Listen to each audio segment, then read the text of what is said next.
think we need to appreciate this moment. We have a horror sequel that came out 2 years after the last one that didn't really have any big names at all, which now is casting big names like Bill Hader, Jessica Chastain, and James McAvoy.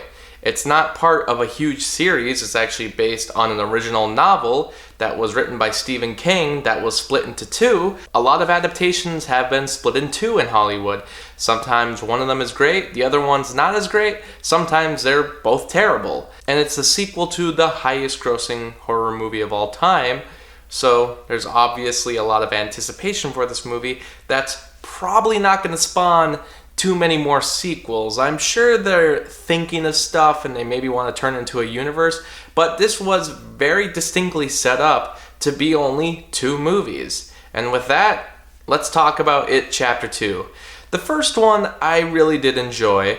I thought it was a bit long, and I thought at times that the pacing was a little awkward. I thought the tone was a little awkward. But in the end, I really loved the cast. I really loved the characters. It was a story I felt like I've heard many times before, but it was being told to me in a new way that I appreciated.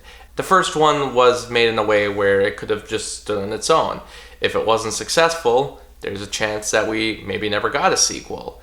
And I think that would have been okay. The first one does stand good on its own, which is pretty rare in a case like this where a book is split in half. And now we have It Chapter 2, which I was very excited for, way more so than the first movie, simply because they got some bigger names for the movie. I guess because the budget was allowed to be bigger due to the success of the first one, they were able to cast a lot of people that I felt the internet was predicting they would do. Even some of the cast members in the original movie picked out people that they thought should play their older counterpart, and that's exactly who they cast. So this is a case where Hollywood was listening and they responded well. It Chapter 2 follows the same characters as the first movie 27 years later.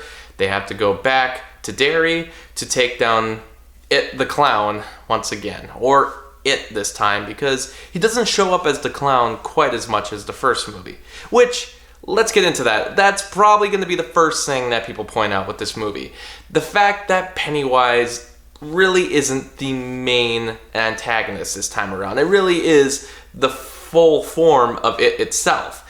Because the first movie focused so much on the clown, I think it was time that we maybe did some other things with it.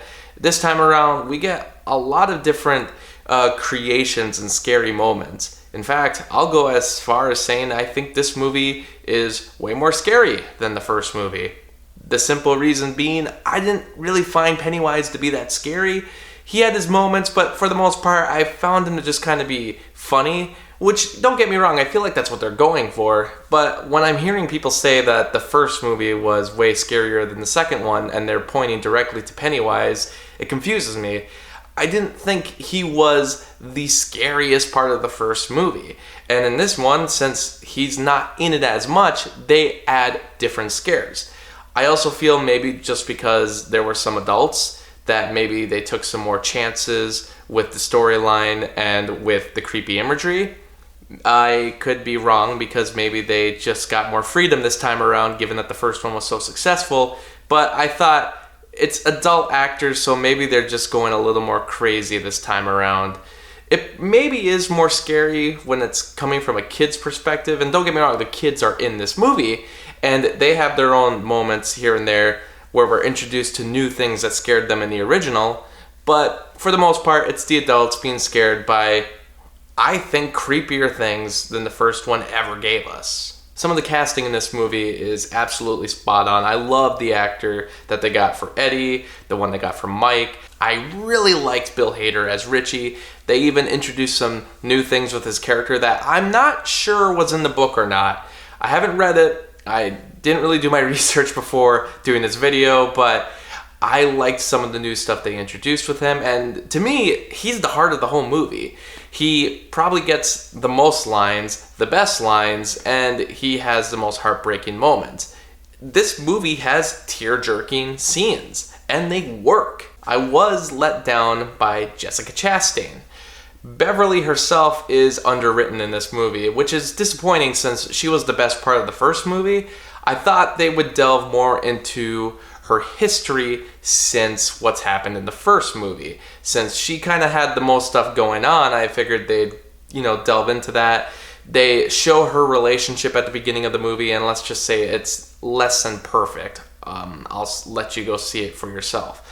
But they don't really go into it much more after that, and that was a little disappointing. Not that everything needed to be developed. There were some things that they just kind of left up for audience interpretation.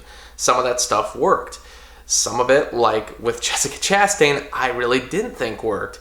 It seemed like they were underutilizing her throughout the movie. James McAvoy felt a little off at times too, which I'm saying this as a big James McAvoy lover. I've seen 2 movies with him this year that were terrible. You can go see their reviews on YouTube because I happen to review those ones since they're both superhero movies. He's in this one and it's the best one he's done this year, but I still don't think it was a spot-on performance. He had his moments though, and by the end I really started buying his character. I really got behind his motivations and what he was doing. But at first, he just felt out of place. Like, I don't know. I don't know what it was really, but it just didn't seem like we were getting enough of him or if he was doing enough with the material. I could see maybe that the material was a little hard to work with anyway, because this one, for some reason, has way more cheesy lines than the original. And the original, I mean the first movie anyway. The first movie, I just rewatched it, and yeah, it's got cheesy lines too, but maybe it was because they were being delivered by kids, I believe them more. But when we're getting this weird kind of dialogue from the adult actors, especially in the third act, I don't know, I guess I just don't buy it as much because they are adults. I don't feel like adults would talk like this at times. But there's other moments where they really get the idea of kids meeting up many years later down to a T. I enjoy the fact that they go to a dinner together, and instead of things being super awkward and, too much time has gone by, maybe they've had a big falling out and things just can't be the way they used to be, they hit it off really well, and it's like time has never passed. Because sometimes I think friends can do that, and I like that in this case, that's what's happened.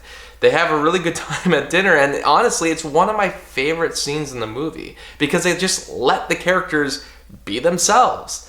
And then it also leads to one of the most terrifying moments. So I gotta say, well done. That whole dinner scene, one of my favorites of this year, honestly. But is it goofier and cheesier than the first one? Well, I think it's goofier.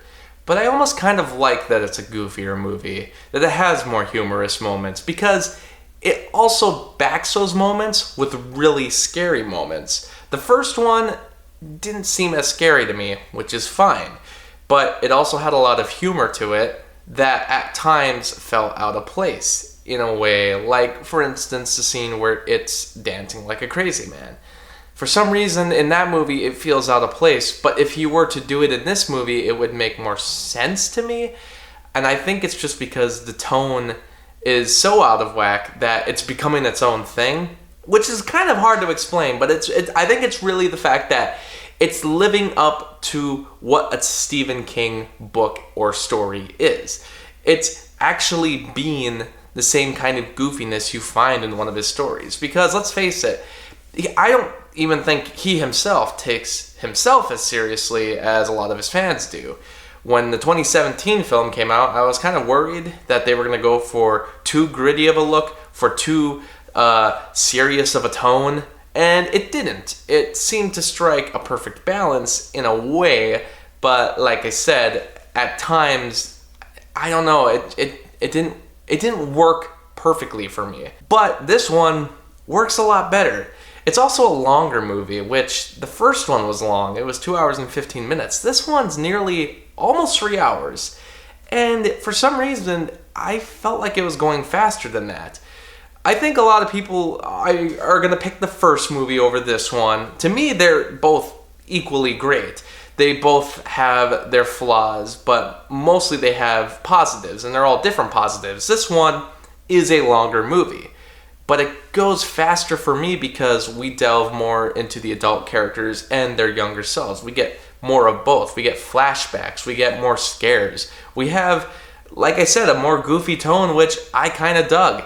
I liked the humorous moments. I really liked the actors working against each other. But some people are going to choose the first movie because it is a more streamlined story. It's more simple. It's telling one tale with intersecting characters. Whereas this one is kind of retelling events from the first movie while telling its own story, and also some backstories, and also some new stuff, and a villain who's still not completely explained, which I won't challenge this movie on too much because the first one didn't explain it as much. In fact, I think this movie gives even more explanation to what it is than the first one, but doesn't still really explain what the rules of it are, which is kind of annoying. The movie is just a lot of fun, and besides some of the underdeveloped moments and some really pointless characters being interjected in, I'm looking at you, bully character. I understand that you were in the original book and that you made a return 27 years later,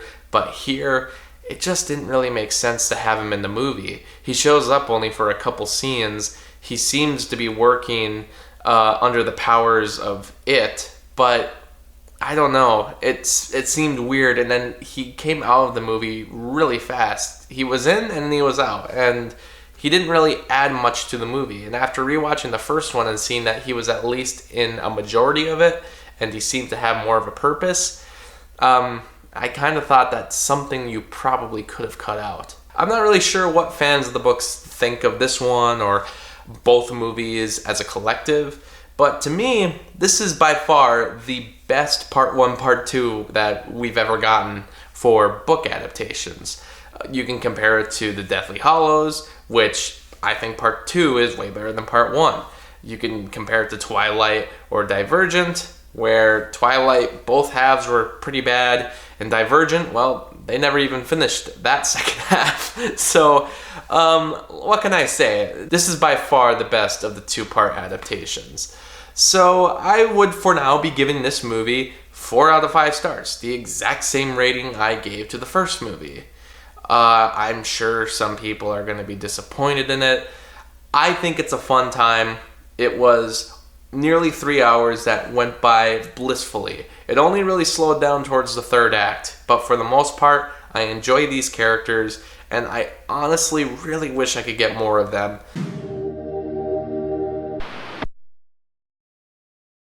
Thanks to all my Patreon supporters. For only $7, you can get your own monthly movie review. Ask me to review anything I haven't already. There's also other perks like blogs, exclusive videos, and early access. You can also follow me on Facebook, Twitter, and Instagram. And thanks so much for watching this video.